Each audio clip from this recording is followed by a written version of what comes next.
শুভ সকাল। নবম শ্রেণীর ব্যবসায় শিক্ষা শাখার ছাত্রদের স্বাগত জানাই আমার অনলাইন সেশনে। আমি আপনাদের সায়ন স্যার, যথারীতি ফিন্যান্সের নতুন একটি অনলাইন ক্লাস নিয়ে আপনাদের সাথে যুক্ত হলাম। আশা করি আপনারা সবাই ভালো আছেন, সুস্থ আছেন। তো ইতিমধ্যেই আপনারা কুইজ 1, ফিন্যান্সের কুইজ 1 দিয়েছেন এবং আশা করছি সবারই মোটামুটি পরীক্ষা ভালো হয়েছে। তো কিছু স্টুডেন্ট আমাকে বলেছেন যে স্যার কিছু প্রশ্ন একটু ঘোরানো ছিল বা একটু স্ট্রেট ফরওয়ার্ড ছিল না কুইজে। তো মূলত আমি কিন্তু প্রথম দিন থেকেই বলে আসতেছি ক্লাস শুরু হওয়ার পর থেকে যে ক্লাসগুলো যদি আমরা নিয়মিত ফলো করি তাহলে কিন্তু আমরা আমাদের কুইজ পরীক্ষা বলেন বা যে কোনো ধরনের টার্ম পরীক্ষায় আমরা ভালো করব।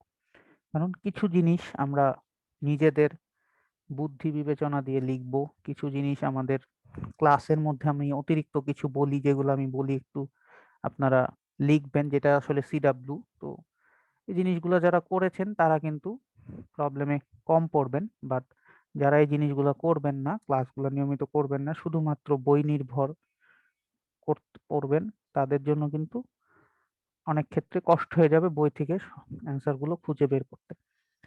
তো আশা করব সেকেন্ড কুইজটা যাদের ভালো হয়নি ফার্স্ট কুইজ, তারা সেকেন্ড কুইজটা মনোযোগ সহকারে পড়বেন এবং আমরা সেকেন্ড কুইজে যে অধ্যায় মুদ্রা, ব্যাংক ও ব্যাংকিং, এই চ্যাপ্টারটিও কিন্তু আমরা আলোচনা শেষ করেছি। কেউ যদি না দেখে থাকেন বা না শুনে থাকেন ভিডিও লেকচারগুলো, আবার দয়া করে শুনে নেবেন। তো এবং যদি কোনো সমস্যা আপনারা বের করেন, তো আমরা কিন্তু কুইজের আগে সেটার উপরে একটা রিভিশন জুম ক্লাস করব বা করতে পারি। তো মূলত আজকে আমরা আলোচনা শুরু করব আমাদের সেকেন্ড চ্যাপ্টার, ফিনান্স অংশ। তো ফিনান্সের প্রথম চ্যাপ্টারটা ছিল অর্থায়নের, মূলত অর্থায়ন সম্পর্কিত একটা ধারণা আমরা ফার্স্ট অধ্যায় থেকে নিয়েছিলাম। এখন আমরা সেকেন্ড অধ্যায়ে মূলত আমরা আলোচনা করব। আজকে আমরা আলোচনা শুরু করব আমাদের সরি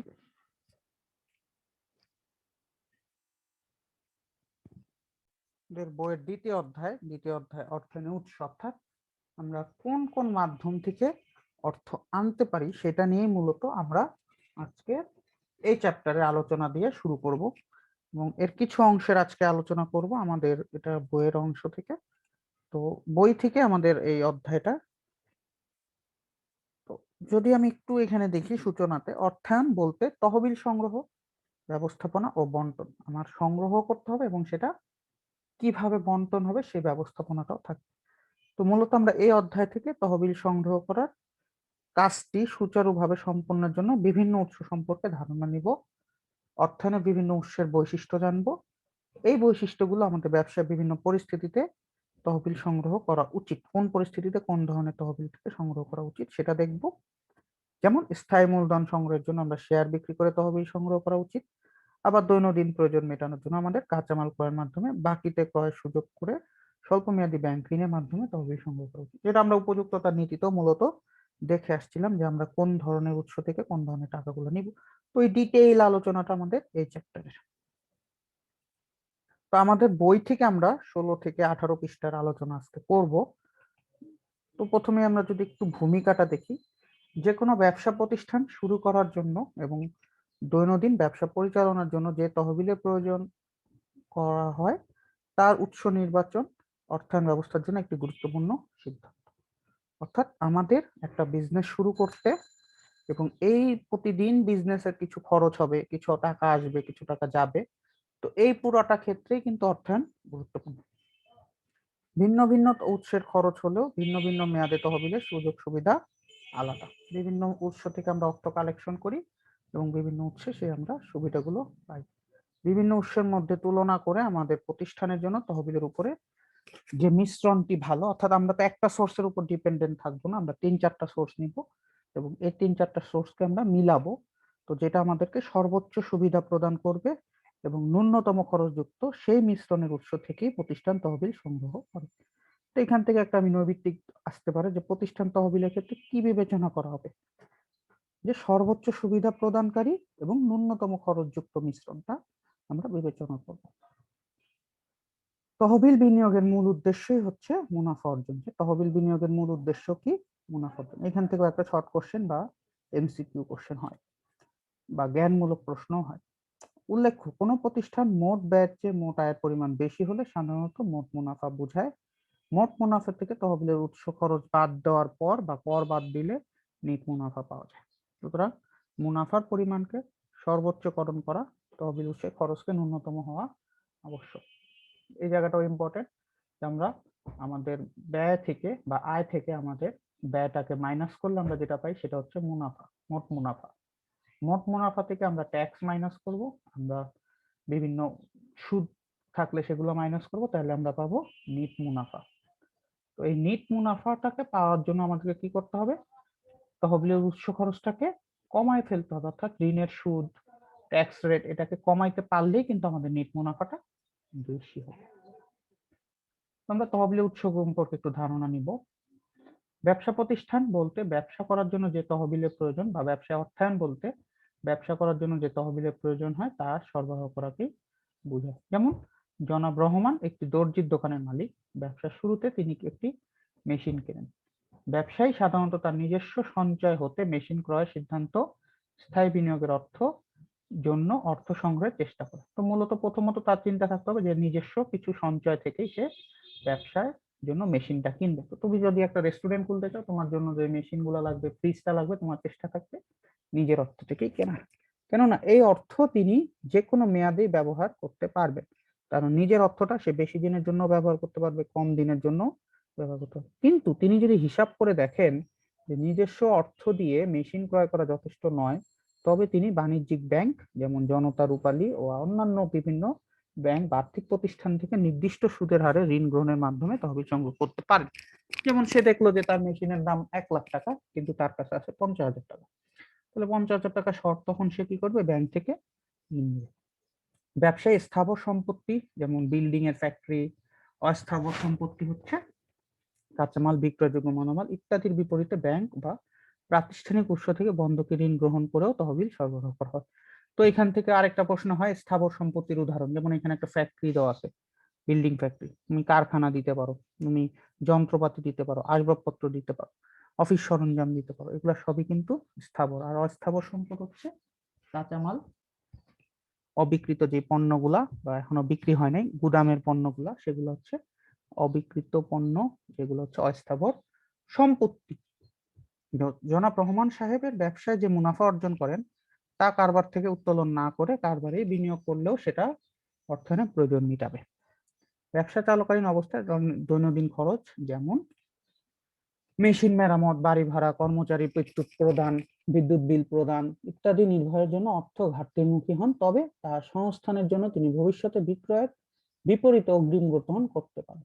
অর্থাৎ সে অগ্রিম টাকা নিয়ে রাখতে পারে কাস্টমারদের থেকে, যে ভাই ঠিক আছে আমি আপনার পণ্যটা 1 মাস পরে দেবো, আমাকে টাকা দিয়ে দেন, অ্যাডভান্স পেমেন্ট করে, যেমন এরকম বিভিন্ন, সেটা হচ্ছে অগ্রিম নিতে পারে।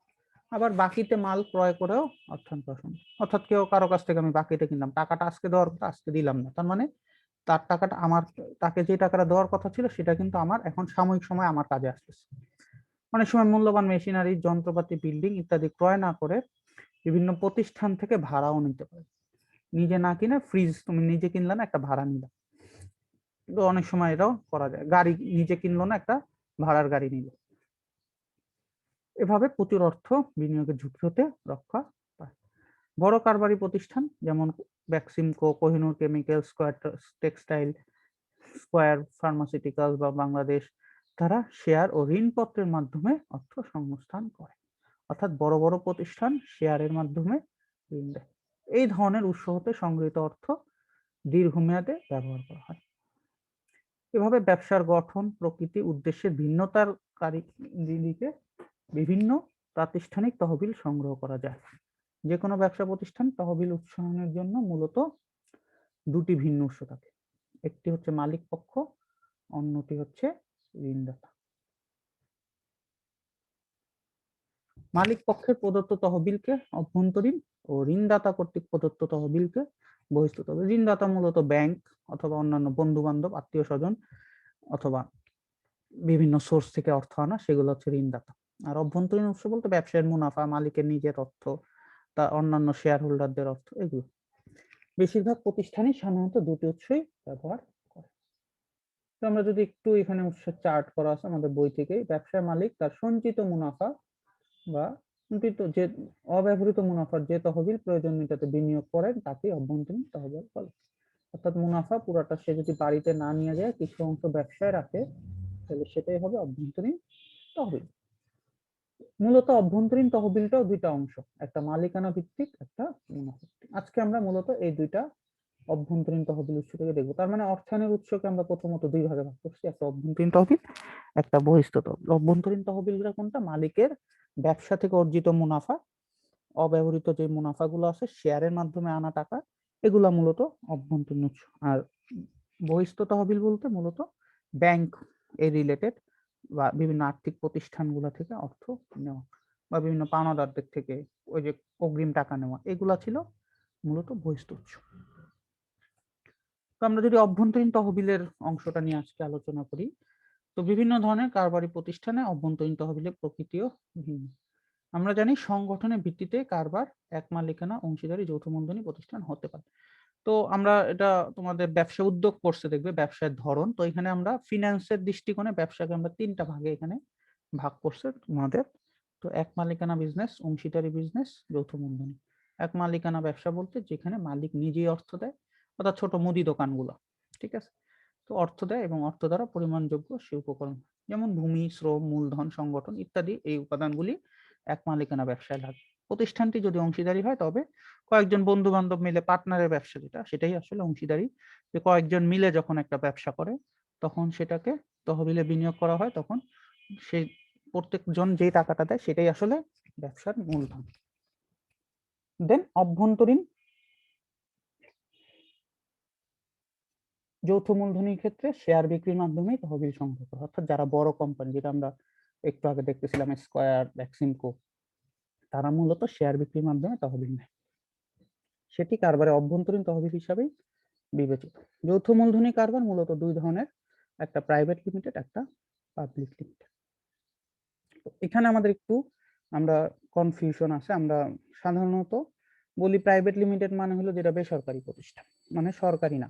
আর পাবলিক বলতে আমরা অনেকে মনে করি সেটা সরকারি প্রতিষ্ঠান। বাট ফিনান্সের দৃষ্টিকোণে প্রাইভেট কোম্পানি হচ্ছে যাদের শেয়ার সবাই কিনতে পারে না, কিছু লোক কিনতে পারে, সেটাকে আমরা প্রাইভেট কোম্পানি বলবো। আর পাবলিক কোম্পানি বলতে যে কোম্পানির শেয়ার আমরা যে কেউ কিনতে পারি, আমাদের যে মতিঝিল, ঢাকাতে মতিঝিল এবং চিটাঙে যে আমাদের শেয়ার মার্কেট আছে, সেখান থেকে আমরা যে কেউ যে কোম্পানির শেয়ারগুলো কিনতে পারি সেটাই হবে পাবলিক লিমিটেড কোম্পানি। আর প্রাইভেট লিমিটেড কোম্পানি যাদের শেয়ার সবাই কিনতে পারে না, সো যেটা সরকারি বা বেসরকারি এই দৃষ্টিকোণে হবে না। তো প্রাইভেট লিমিটেড কোম্পানির উদ্যোক্তার সংখ্যা 2 থেকে 50 পর্যন্ত, আর পাবলিক লিমিটেড কোম্পানির সদস্য সংখ্যা 7 থেকে শেয়ার দ্বারা সীমাবদ্ধ। এটা ইম্পর্টেন্ট।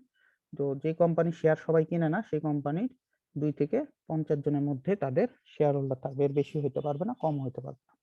আর পাবলিক লিমিটেড কোম্পানি হইলে সর্বনিম্ন 7, সর্বোচ্চ যে কয়জন শেয়ার কিনবে, এখন এটা 7 থেকে 7 থেকে 10 জনও হইতে পারে, 10,000 জন হইতে পারে, 10 লাখও হইতে পারে।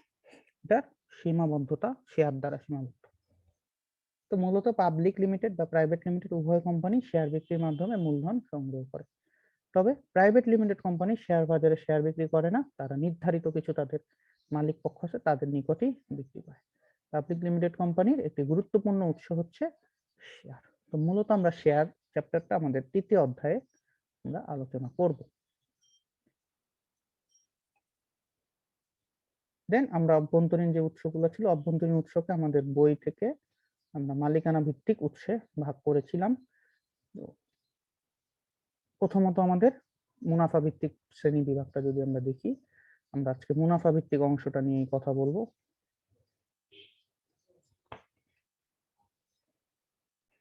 তো ব্যবসা প্রতিষ্ঠান তার পণ্য বা সেবা দ্রব্য বিক্রির মাধ্যমেই অর্থ উপার্জন করে। এই উপার্জিত অর্থ থেকেই সে বিভিন্ন খরচ মেটায়, যেমন উৎপাদন খরচ, বিক্রয় খরচ বাদ দিলে যে টাকা থাকবে সেটাকে আমরা বলবো কোম্পানির অর্জিত মুনাফা। সেখান থেকে সে ঋণের সুদ দিবে, গভর্নমেন্টকে ট্যাক্স দিবে, সে বাকিটা থাকবে। তবে উৎস বিভিন্ন ব্যবহার করা যায়। তো এই উৎসটাই হচ্ছে তার মূলত মুনাফা হবে সবকিছু বাদ দেওয়ার পর। তো ঋণের ক্ষেত্রে যেমন কিস্তি পরিশোধ বাধ্যতামূলক, তেমনি অভ্যন্তরীণ উৎসের ক্ষেত্রে বাধ্যতামূলকভাবে তেমন কিছু প্রদান করতে হয় না। অর্থাৎ অভ্যন্তরীণ উৎস থেকে যদি কোনো অর্থ আনে তখন কোনো বাধ্যবাধকতা নেই। যেমন ব্যাংক থেকে ঋণ নিলে তোমার লাভ হোক লস হোক তোমাকে সুদ দিতেই হবে, ঋণের টাকা ফেরত দিতেই হবে। বাট তুমি যদি অভ্যন্তরীণ উৎস শেয়ার থেকে টাকা নাও অথবা বন্ধু বান্ধবের থেকে টাকা নাও, তখন কিন্তু বন্ধু বান্ধবকে বলতে পারবা, বা নিজের মালিক নিজের টাকা যদি নেয় তখন ব্যবসা খারাপ হলে মালিক নিজেই বলবে যে ঠিক আছে আমি পরের বছর মুনাফা নিব। কিন্তু ব্যাংক থেকে নিলে কিন্তু সেটা হবে না। তো মুনাফা ভিত্তিক কয়েকটি উৎস নিয়ে আমরা আসলে আমাদের দুইটা উৎস, বইতে তিনটা উৎস ছিল, আমরা বিধিবদ্ধ সঞ্চিতি যেটা সেটা আসলে ব্যাংকিং এর পার্ট, সেখানে আমরা ব্যাংকিং অংশে দেখবো, এখানে সেটা নিয়ে আসলে কথা বলা হয় নাই। আমরা এই দুইটা নিয়ে কথা বলি। তো অবন্টিত মুনাফা ও সঞ্চিত। তো নিট মুনাফার যে অংশ শেয়ার হোল্ডারদের মধ্যে বন্টন না করে কারবারেই বিনিয়োগ করা হয় তাকে অবন্টিত মুনাফা বলে। অর্থাৎ এই যে কোম্পানির যে নিট লাভ হবে সেই লাভটা কিন্তু শেয়ার হোল্ডারদের পাওয়ার কথা, অর্থাৎ যারা শেয়ার কিনছে লাভটা তারা ভাগ করে নেবে। কিন্তু কোম্পানি চাইলে কি করতে পারে, পুরাটা শেয়ার হোল্ডারদের না দিয়ে ব্যবসাতেই রেখে দিতে পারে। তো ব্যবসার মুনাফা হইলো 100 টাকা, এই মুনাফাটা শেয়ার হোল্ডারদের না দিয়ে ব্যবসাতেই 100 টাকা ইনভেস্ট করলো, আবার রিইনভেস্ট হইলো। তো ভবিষ্যতে ব্যবসা সম্প্রসারণের জন্যই এই বন্টিত মুনাফা থেকে যে টুকুন অংশ আলাদা করে রাখা হয় তাকে সঞ্চিতি তহবিল বলে। তো অবন্টিত মুনাফা হচ্ছে যে মুনাফা পুরাটাই রেখে দিলাম, বা 100 টাকা মুনাফা হয়েছে 40 টাকা আমি রেখে দিলাম, তো এটা হচ্ছে অবন্টিত মুনাফা। তো ওই 40 টাকা থেকে আবার 20 টাকা আমি আলাদা করলাম, কারণ ভবিষ্যতে সাপোজ আমি একটা ব্রাঞ্চ নতুন ওপেন করবো ব্যবসা, অথবা ভবিষ্যতে আমি একটা এসি লাগাবো দোকানে আমার রেস্টুরেন্টে। তো ওই যে ব্যবসাকে বাড়ানোর জন্য, ব্যবসার নতুন একটা কিছু কেনার জন্য যখন আমি কিছু আলাদা করলাম, ওই 40 টাকা থেকে আবার কিছু অংশ আলাদা করে রাখলাম, তখন সেটাকে আমরা বলবো সঞ্চিতি তহবিল। যেমন আমরা যদি মনে করি যে তুমি স্কুলে যাওয়ার সময় তোমার বাবার থেকে 100 টাকা নিয়ে যাও, তো দেখা গেল প্রতিদিন তুমি 100 টাকা নাও। তো তুমি 50 টাকা 60 টাকা খরচ ছিল, ধরো 60 টাকা খরচ ছিল, তখন 40 টাকা কি তোমার বাবাকে ফেরত দেওয়ার, কিন্তু তুমি দাও না, তোমার কাছে রেখে দাও। দ্যাট ইজ অবন্টিত মুনাফা। তোমার ওই 40 টাকা অতিরিক্ত যে টাকাটা তোমার কাছে থেকে গেল সেটা কিন্তু তোমার বাবাকে ফেরত দাও না, বরং পরের দিন আবার 100 টাকা নেই আমরা সাধারণত, কিন্তু আমরা এটাই করি। তো এইভাবে কিন্তু আমরা জমাইতে জমাইতে এখন দেখা যায় একটা বড় অ্যামাউন্ট হয়, তখন আমরা হয়তো একটা কিছু কিনলাম, আমরা কখনো ড্রেস কিনি, কখনো একটা মোবাইল কিনি, এখন এখনকার যুগের ছেলে পেলে মোবাইল কিনে। তো এই জিনিসগুলো কিন্তু আমরা ওই যে জমানো টাকা দিয়ে করি আস্তে আস্তে। তো এইটাই হচ্ছে আমাদের সঞ্চিতি তহবিল। আবার ভবিষ্যতে কোনো আর্থিক বিপর্যয় মোকাবেলার জন্য আমরা সঞ্চিতি তহবিল গঠন করি। তো ভবিষ্যতে এটা আমরা হয়তোবা নতুন কিছু তৈরি, ব্যবসা বড় করার জন্য করতে পারি, অথবা কোনো বিপদ আপদের সময় যাতে আমাদের সেটা সমস্যা না হয় তার জন্য আমরা টাকাটা রাখি। যেমন করোনার কারণে অনেক ব্যবসা বন্ধ হয়ে গেছে, কারণ তাদের কাছে এরকম সঞ্চিত তহবিল কম ছিল। এবার আসি লভ্যাংশ সমতাকরণ তহবিল। কোম্পানি শেয়ার হোল্ডারদের কোম্পানি থেকে সাধারণত নিয়মিত লভ্যাংশ পায়। তো যারা শেয়ার হোল্ডার তাদেরকে একটা নিয়মিত লাভ দিতে হয়। এই লাভ প্রদানের সাথে সাথে কোম্পানির সুনাম জড়িত। তো যে কোম্পানি লাভ দেন ওই কোম্পানি শেয়ার কেউ কিনবো। যেমন তোমার আমি যদি বলি যে ভাই আমার কাছে একটা শেয়ার আছে, আমি কোনো লাভ দিব না, তুমি 100 টাকা দাও, একদিন পরে তোমার 1 মাস পরে 100 টাকা ফেরত, তাই কিন্তু তুমি কিনবা। বা আমি প্রথম মাস 2 মাস দিলাম, 3 মাসের থেকে আর দেই না, তাহলে কি সুনাম আমার নষ্ট হবে। তো লভ্যাংশ যে কোম্পানি বেশি দেয় সেই কোম্পানির সুনাম বেশি।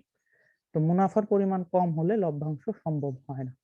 কিন্তু ব্যবসা সুনাম পূর্ণ করতে না হয় সেজন্য সে বছর বেশি হয় নিট লাভের একটি অংশ সমতাকরণ তহবিলে সরিয়ে রাখে, যা পরবর্তীতে মুনাফা অপ্রতুল হলে ব্যবহার করে। অর্থাৎ কোনো বছর সরো এই বছর 1000 টাকা লাভ হইলো, আমি 100 টাকা শেয়ার হোল্ডারদের মুনাফা লাভ হইলো, তাহলে আমি 100 টাকা সরায় রেখে 900 টাকা শেয়ার হোল্ডারদের দিলাম, মানে 100 টাকা অবন্টিত রাখলাম। তো কোনো বছর দেখা গেল যে না আমার 2000 টাকা লাভ, তখন আমি কি করলাম যে না আমি এমনও তো একটা সময় হতে পারে যে তখন কখনো আমার 200 টাকা লাভ হলো, তখন তো আমি শেয়ার হোল্ডারদের দিতে পারবো না। এর জন্য আমি বেশি লাভ হলে কিছু অংশ আগে থেকে সরায় রাখতেছি, যাতে পরবর্তীতে কম লাভ হলে শেয়ার হোল্ডাররা আমার উপর অখুশি না হয়, তখন ব্যবহার করতে। তাই নির্দিষ্ট হারে প্রতি বছরই এটা লভ্যাংশ প্রদান করতে পারে। অর্থাৎ বিপদে পড়লেও যাতে শেয়ার হোল্ডারদেরকে আমি মনক্ষুণ্ণ না হয়, তারা আমার লাভের একটা অংশ, এর জন্য বেশি লাভ করলে আমি সরায় রাখতেছি, খরচ কিছু কমাইতে পারলে আমি লাভ বেশি করলাম, তো ওই লাভের কিছু অংশ আমি সরায় রাখলাম, যাতে ভবিষ্যতে আমার যদি লাভ কম হয় তখন ওই টাকা থেকে আমি শেয়ার হোল্ডারদেরকে দিব। তো মূলত আমি আজকে এটুকু আলোচনা করব, এর থেকে বেশি আগাবো না। তো তোমাদের জন্য এসডব্লিউ, তোমাদের অবন্টিত মুনাফা সঞ্চিত তহবিলের মধ্যে উদাহরণসহ পার্থক্য। তো দুইটার মধ্যে একটু ছোট পার্থক্য আছে। অবন্টিত মুনাফা থেকেই মূলত সঞ্চিত তহবিলটা হয়। তো আমি যে উদাহরণ একটা দিচ্ছি 100 টাকা থেকে 60 টাকা খরচ হলো, 40 টাকা থাকলো, তো ওইভাবে কিন্তু তোমরাও একটা উদাহরণ দিবে নিজেদের মতো। এবং লভ্যাংশ সমতাকরণ তহবিল প্রয়োজনীয়তাটা কেন প্রয়োজন? কারণ এটা থাকলে ভবিষ্যতে লাভ কম হলেও শেয়ার হোল্ডাররা খুশি হবে না, সুনামের সাথে জড়িত থাকবে। সুনাম গুরুত্বপূর্ণ। তো সবাই ভালো থাকবে, সুস্থ থাকবে, সবাইকে অসংখ্য ধন্যবাদ।